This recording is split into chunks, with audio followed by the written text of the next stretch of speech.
139번째 주중연 시작합니다. 장릉혁과 노우효의 협업 소문이 계속해서 돌던 자당의 여자 주인공 자리에 장양남이 출연할 예정이라는 기사가 있었습니다. 앞서 말씀드린 것처럼 장릉혁이 같은 소속사 동료인 노우효와 호흡을 맞출 것이라는 소문이 돌았으나 우여곡절이 좀 있었는데요. 결국 소속사 측이 노우효를 밀어주려던 계획을 접으면서 여자 주인공 자리가 공석이 되었다고 기사는 전했습니다. 두 사람은 올해 초 특집 방송 무대에 함께 올라 무대를 선보이며 이미 케미를 선보이기도 했습니다. 자당은 운명의 장난 속에 갇힌 두 사람의 치열하고 애절한 복수와 사랑을 그린 궁중 로맨스 드라마입니다.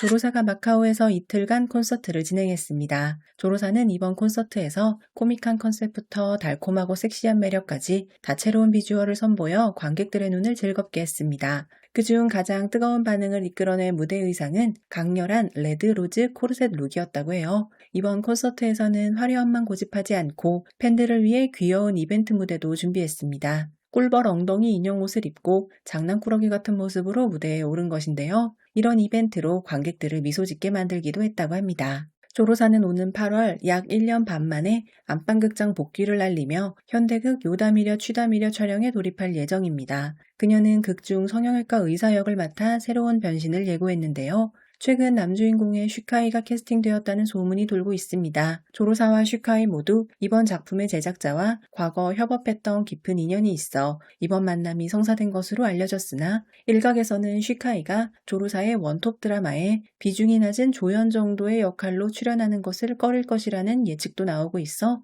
두 사람의 조합이 최종 성사될지 관심이 집중되고 있습니다. 신인 시절 조로사와 슈카이 두 사람은 과거 남색생사연이라는 작품에서 이미 호흡을 맞추기도 했습니다. 호명호 아이미의 작골이 맹자이 하여 주연의 백화살과 번갈아가며 마오옌 드라마 화제성 차트에서 1위를 다투고 있습니다. 그러던 와중에 작골이 최근 신고를 당했다고 하는데요. 여자 주인공 아이미가 이 드라마를 촬영할 당시 17살의 미성년자였다는 점이 화근이 되었습니다. 미성년자인 그녀가 성인 배우인 후명호와 멜로씬을 촬영한 것이 중국 광전총국의 규정을 위반했다는 혐의가 제기된 것입니다. 미성년자 프로그램 관리 규정 및 아동 웹드라마 관리 수칙을 위반했을 가능성이 있다는 것인데요. 일각에서는 극중 두 사람의 포옹이나 기대는 씬 등 친밀한 장면이 빈번했고 제작진 역시 위험성을 인지하고 있었으면서도 두 사람의 커플 케미를 적극적으로 마케팅에 이용했다며 투기적인 제작 태도를 비판했습니다. 반면 다른 한편에서는 극중 가장 스킨십 수위가 높은 장면이 이마 키스 정도였다며 감정 표현 역시 대단히 절제되어 있어 충분히 허용 가능한 범위 내의 연출이었다고 반박했습니다. 장릉혁이 예능 프로그램 게시 출입하에서 40 전까지는 결혼이나 출산 계획이 전혀 없다라며 이야기에 화제를 모았습니다. 옆에 있던 동료 금정이 그럼 결혼 계획이 40살 이전 스케줄에는 아예 없는 거냐라고 재차 묻자 장릉혁은 나중에 마음이 어떻게 바뀔지는 모르겠지만 현재로서는 결혼과 출산 계획이 조금도 없다라고 이야기했습니다. 이에 네티즌들은 톱배우 반열에 올라 전성기를 맞이한 그가 가정을 꾸리기 위해 섣불리 커리어를 내려놓기보다 연기 활동에 온전히 집중하겠다는 의지를 드러낸 것이라며 응원을 보내고 있습니다. 서울 드라마 어워즈가 10월 8일 개최를 앞둔 가운데 한 달간 열띤 레이스를 펼친 2016 서울 드라마 어워즈 아시아 스타상의 최종 투표 결과가 발표되었습니다. 최근 무협 드라마 우림령에서 새로운 버전의 전조역을 맡아 열연한 배우 양양이 1위를 차지했습니다. 양양은 총 137만 2,108표를 획득했습니다. 2위를 차지한 장릉혁은 고장극 추곡에서 몰락한 호장 역을 맡아 전세계 시청자들의 사랑을 받으며 인기가 급상승 122만 727표를 얻어 맹추격했습니다.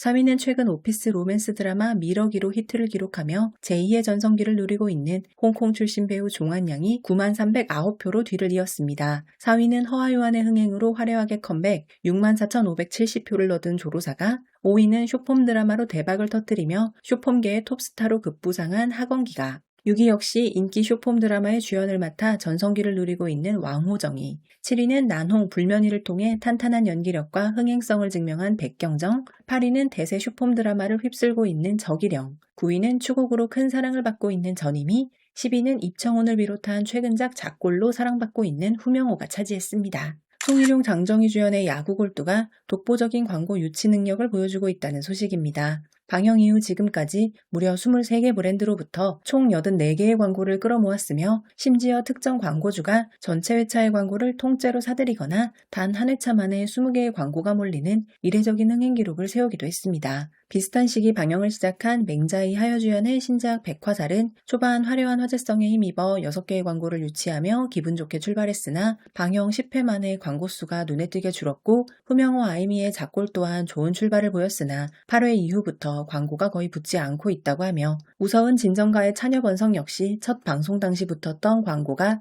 20회가 넘어가면서 많이 줄어든 상황이라고 하는데요. 중국 연예계는 올해 초부터 심각한 시장 침체기를 겪고 있다고 합니다. 제작되는 드라마 수도 많이 줄었고 제작 도중 자금줄이 막혀 촬영이 중단되는 초유의 사태까지 벌어지기도 했습니다. 이런 상황에서 야구 골두의 광고 유치 능력은 상당히 고무적인 결과라고 합니다. 현재 백화살에 함께 출연 중인 맹자이에게 서정계가 공식 석상에서 감사 인사를 전했습니다. 지난 2024년 아무런 예고 없이 돌연 은퇴를 선언해 중국 연예계를 큰 충격에 빠뜨렸던 서정계. 당시 소속사와의 불화설 등 억측이 난무했으나 반년 뒤 그는 은퇴를 고민했던 진짜 이유가 아버지가 위독해 가족의 곁을 지키고 싶었기 때문이라며 솔직하게 털어놓았습니다. 이후 가족들의 건강이 회복되면서 2025년 공식 복귀를 선언했고 그 첫 복귀작이 바로 이번 백화살이었습니다. 최근 진행된 백화살의 공식 오프라인 프로모션 행사에는 맹자이 하여 서정계가 나란히 참석해 자리를 빛냈습니다. 이 자리에서 서정계는 맹자이를 바라보며 너의 심석화가 있었기에 비로소 서정계의 소장경이 존재할 수 있었다라며 정중하게 감사의 마음을 표현했는데요. 알고 보니 과거 화요리 일문을 통해 돈독한 우정을 쌓았던 맹자이가 복귀를 고민하던 서정계에게 이 작품을 적극적으로 추천한 덕분에 그가 다시 카메라 앞에 설 수 있었던 것이라고 합니다. 백화살이 방영을 시작하자 백록, 왕초연을 비롯한 24명의 동료 배우들이 사비로 단체 예매 이벤트를 열어주며 압도적인 지원 사격에 나서기도 했습니다. 얼마 전 임가륜의 별거설이 또 제기되었습니다. 유명 연예 블로거가 임가륜이 홀로 호텔에 숙박했다며 부부관계에 의문을 제기하면서 논란이 확산됐다고 하는데요. 블로거의 주장에 따르면 임가륜이 최근 이틀 동안 집으로 귀가하지 않고 호텔에서 숙박했다고 합니다. 일각에서는 촬영과 행사 등 일정이 불규칙하다 보니 호텔을 이용하는 것은 드문 일이 아닌 만큼 이런 주장에 대해 구체적인 증거 없이 사생활 의혹을 부풀렸다는 비판이 제기되기도 했습니다. 최근 업계에서는 왕초연이 차기작으로 진성욱과 함께 애니를 연출한 감독의 신작 로맨스 쾌파 아노판 대주에 출연한다는 소문이 돌고 있는데요. 하지만 현재 왕초연의 팬덤의 반대에 부딪혔습니다. 그 이유는 자기 복제에 가까운 캐릭터 설정 때문이라고 해요. 이 드라마는 평범한 직장인 여주인공과 독설가 사장 남주인공의 영혼이 바뀌며 벌어지는 도시 판타지 코믹 로맨스인데요. 왕초연은 직전작 애정유연아에서 막 직장인 역할을 끝마친 상태이고 진성욱 역시 돌연적 희와 니하요 금천 등에서 이미 여러 번 냉철하고 까칠한 대표 역할을 맡아왔던 터라 두 사람 모두 기존의 이미지와 너무 겹쳐 신선함이 전혀 없다는 지적입니다. 맹자이가 하여와 호흡을 맞춘 원톱 여주 권력 암투국 백화살이 초반에는 화제성이 가파르게 치솟았으나 갈수록 뒷심 부족을 드러내고 있다고 합니다. 백화살은 전체적인 스토리라인이 맹자이의 대표작인 구중자와 지나치게 유사하다는 지적을 받은 데 이어 상대 배우인 하여와의 케미 부족이 지적되기도 했습니다. 가장 큰 문제로 지목된 것은 매 작품 비슷한 맹자이의 고장극 메이크업과 스타일링, 그리고 인물 구분을 어렵게 만드는 연기력이라고 합니다. 주연 배우로서 극을 이끌어가는 흡인력 부족을 드러냈다는 평가도 나오고 있다고 하는데요. 그와는 별개로 백화살은 최근 플랫폼 내 화제성 지수 27,000을 돌파하며 인기리에 방영 중에 있습니다. 양쯔가 백옥란장에서 여우주연상을 수상하자 텐센트 측은 6년간 창고에 묵혀두었던 그녀의 미방영 고장극 청자맹의 방영 카드를 만지작거리기 시작했다고 기사는 전했습니다. 이 작품은 원래 남주인공이 크리스 우였으나 구속된 이후 매개적 고사의 팽관영을 투입해 AI 페이스오프 및 재촬영을 진행했는데요. 여기에 진철원이 매력적인 빌런 서브 남주로 등장하면서 시청자들의 기대감을 최고조로 끌어올리고 있습니다. 최근 중국 플랫폼 더우반에서 네티즌들이 선정한 현대극 로맨스 남친 투표에는 송일용, 올해 왕한우, 진성욱, 이윤혜 등 쟁쟁한 후보들이 이름을 올렸습니다. 1위는 송일용이 차지했습니다. 업계에 따르면 송일용의 차기작은 형사 수사물인 형경영애로 첫 형사 역할에 도전할 예정이라고 합니다. 이 작품은 지난 2022년 장야균 주연의 히트작이었던 경찰영예의 오리지널 제작진이 다시 의기투합해 메가폰을 잡은 것으로 알려져 벌써부터 뜨거운 기대를 모으고 있습니다.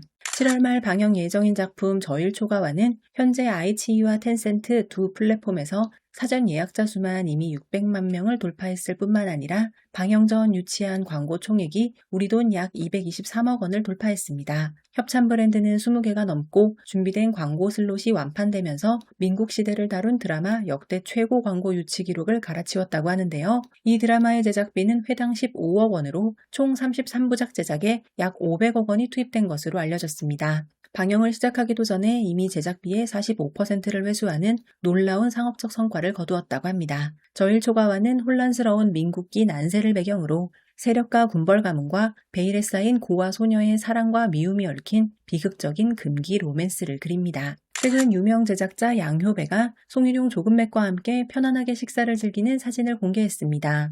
이 모임을 가졌던 시점이 지난 6월 중순으로 밝혀진 데다 두 사람이 시대극 양진미경을 통해 두 번째 호흡을 맞출 것이라는 소문이 돌면서 이들의 케미를 지지하는 커플 팬들을 설레게 하고 있습니다. 공개된 모임에서 송일용과 조금맥은 화장기 없는 민낯으로 편안하게 참석해 서로 아주 허물없고 친한 사이임을 보여주었는데요. 업계에 따르면 두 사람의 이번 만남은 사적인 친목 도모를 넘어 차기작 동반 출연의 가능성을 타진하기 위한 자리였다고 해요. 워낙 남다른 비주얼업을 자랑하는 두 사람인 만큼 이미 수많은 시나리오가 러브콜을 보낸 상태라고 합니다. 현재 작품 무리청을 촬영 중인 리시엔과 장정희의 현장 모습이 연일 화제입니다. 뿐만 아니라 최근 장정희의 27번째 생일을 맞아 리시엔이 자신의 샤오홍슈 계정에 직접 찍은 장정희의 사진 6장을 올리며 축하 메시지를 전했는데요. 글에 특히 내가 찍은이라는 문구를 덧붙여 달달한 분위기를 풍기며 화제가 되기도 했습니다. 정우의 송조와의 사국영이 촬영을 마무리했습니다.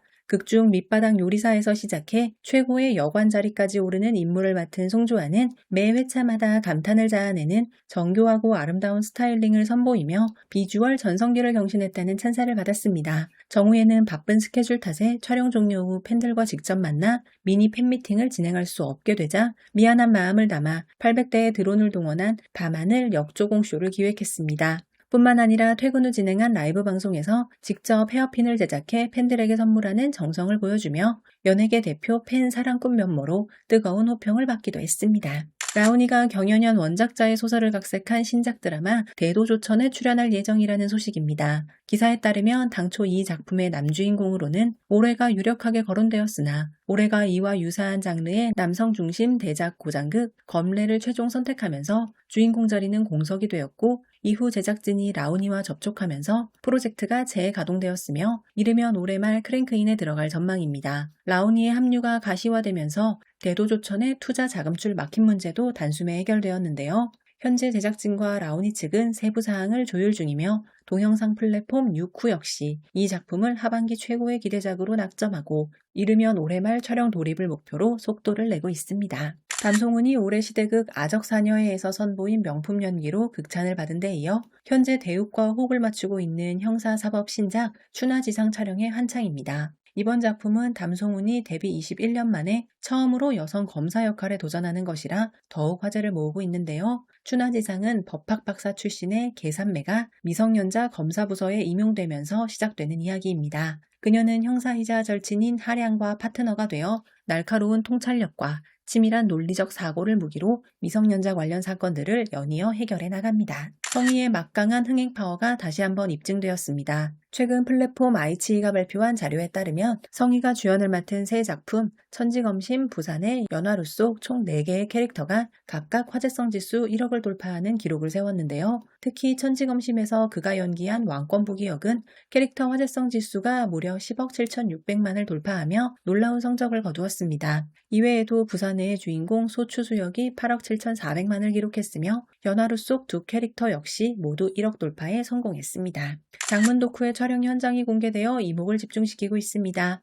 공개된 장면에서 왕학채는 당당히 황제 즉위식을 치르는 모습으로 등장해 수려한 비주얼을 자랑했는데요. 황후가 된 맹자희의 손을 다정하게 이끌며 나란히 걷는 두 사람의 눈부신 비주얼 합과 압도적인 아우라는 벌써부터 많은 이들을 설레게 하고 있습니다. 이 작품은 전생에 뼈아픈 불행을 겪고 영혼마저 깊은 원한으로 물들었던 여주인공 신묘가 기적적으로 환생한 후 운명의 남주인공 사경행을 만나 깊은 사랑에 빠지게 되는 서사를 그립니다. 무서운 진정가의 차녀건성의 원작 소설에는 키스신이 단 한 번도 등장하지 않는다고 합니다. 드라마 버전으로 각색되면서 키스신이 추가되었다고는 하나 18회까지 러브라인의 진도가 나가지 않자 원성이 높아지고 있다고 합니다. 로맨스 드라마인데 로맨스가 그려지지 않는다고요? 우서은과 진정가의 연기나 표현은 호평이 많은 반면 연출과 대본의 한계를 극복하지 못한 채 초반 흥행 동력을 다소 상실한 것 같다는 분석이 나오기도 했습니다. 상화3 장묘희 주연의 요제가 방영허가를 받았습니다. 요제는 이미 여러 차례 드라마로 제작된 적이 있는 드라마로 여우요괴의 이야기, 종이인간이 사람이 되는 이야기 등의 기묘한 이야기들을 다루는 작품입니다. 이 드라마는 총 6개의 옴니버스 형식으로 나뉘며 두 사람은 각각 여우요괴 희열과 요괴사냥꾼 하비설 역을 맡아 극 전체를 관통합니다. 이 작품에는 송조와 이문 등이 출연하며 제작 단계에서부터 화제가 되기도 했습니다. 왕영로, 신은래 주연의 소방이 7월 13일 방영을 시작했습니다. 소방은 소재면에서는 현실주의 가벼운 코미디에 속하며 동명 소설을 각색했습니다. 설정이 대담하고 신선하면서도 매우 현실에 밀착되어 있습니다. 혼전 임신, 예물 갈등, 세대 간의 가치관 등 혼인과 연애의 핫 이슈들을 시골 소녀 양소방의 이야기에 녹여냈습니다. 중에서 억지로 불안감을 조성하거나 강요하는 훈계 없이 해학적인 방식으로 소방의 현실적인 공경과 선택을 그려낸 작품이라고 합니다. 교통사고 직후 운전자 바꿔치기 의혹을 샀던 김신이 예능 프로그램까지 하차하게 되었다는 소식입니다. 당시 대중적 신뢰가 무너지면서 그녀의 공식 SNS 팔로워는 한 달 사이에 무려 10만 명이나 급감했습니다. 실망한 팬들의 탈덕 행렬이 이어지는 상황에서 이렇다 할 차기작 소식마저 끊기자 연예계에서 이대로 도태되는 것 아니냐는 추측이 무성했습니다. 그러던 중 고정 멤버로 활약하던 예능 프로그램 시즌4 명단에서 제외되었다고 하는데요. 그녀의 빈자리에는 왕초연이 전격 합류하게 되었는데 대중은 왕초연의 캐스팅에 반대 여론 없이 기대감을 드러내고 있어 대중의 외면 속에 고립된 김신의 연예계 입지는 더욱 좁아질 것으로 보인다고 기사는 전했습니다. 국내 저작권 및 OTT 소식입니다. 왕학체 2심 주연의 함어비승의 저작권을 아시아엔 모아에서 확보했습니다. 함어비승은 선현물로 제목의 함어는 아무것도 안 하고 빈둥거리는 사람을 뜻하는 은어라고 해요. 줄거리는 한 문파의 17대 손이지만 게으르게 살고 싶어하는 남주인공이 엄격하고 능력 있는 사저의 강요로 어쩔 수 없이 수련을 시작하고 결국 문파를 구하기 위해 각성하는 이야기를 담고 있습니다. 코믹하고 유쾌한 전개가 기대되는 작품입니다. 오근원, 진철원 주연의 강산위빙의 저작권을 아시아엔 모아에서 확보했습니다. 오근원은 여자 장원 역을, 진철원은 소년 황제 역을 맡았습니다. 줄거리는 시정의 고아 맹정이가 재능으로 대녕 최초의 여성 장원이 되어 찰문원에 들어가고 소년제왕 영과와 함께 조정에서는 강력한 수단으로 양대 재상을 견제하며 시정에서는 칼을 든 집행자가 되어 간악한 무리를 처단하는 이야기입니다. 승래 서약함 주연의 옥점추의 저작권을 아시아엔 모아에서 확보했습니다. 서약함은 어머니를 구하기 위해 암살 음모에 휘말리는 가난한 고등학생 여평군 역으로 승래는 암살의 대상인 군벌 우창원 역으로 출연한다고 하여 영화 새끼의 탕혜이와 양조위가 떠오르는 캐릭터 설정을 보여준다고 합니다. 호명호 아이미 주연의 작골의 저작권을 채널 차이나에서 확보했습니다. 작골은 정환왕부의 세자 소무이와 어쩔 수 없이 정환왕부의 시집와 세자 측비가 된 태부의 딸 사가어가 출생의 비밀을 함께 풀고 조정의 음모에 맞서 싸우는 과정에서 계약 부부에서 점차 생사를 함께하는 지기로 발전하는 이야기입니다. 7월 20일 주의견, 포상은의, 강호야후 10년 등이 티빙에서 공개됩니다. 태평한 성격의 정파 여협과 겉과 속이 다른 마교 소주가 강호에서 만나는 이야기를 그립니다. 두 사람은 소년 소녀이지만 어른들의 복잡한 강호 은원에 휘말리게 되며 대립하는 입장 속에서도 사랑에 빠지게 됩니다. 7월 31일 장신성 정우의 남부당안이 모아퍼스트로 공개됩니다. 남부기록 보관소의 비밀 요원인 장하이엔과 장하이샤는 한 미스터리 사건을 조사하던 중 누군가가 황원초라는 독성식물을 이용해 음모를 꾸미고 있다는 사실을 알게 되면서 그 진실을 밝히는 과정이 그려지며 이야기가 시작됩니다. 139번째 주중현이었습니다. 감사합니다.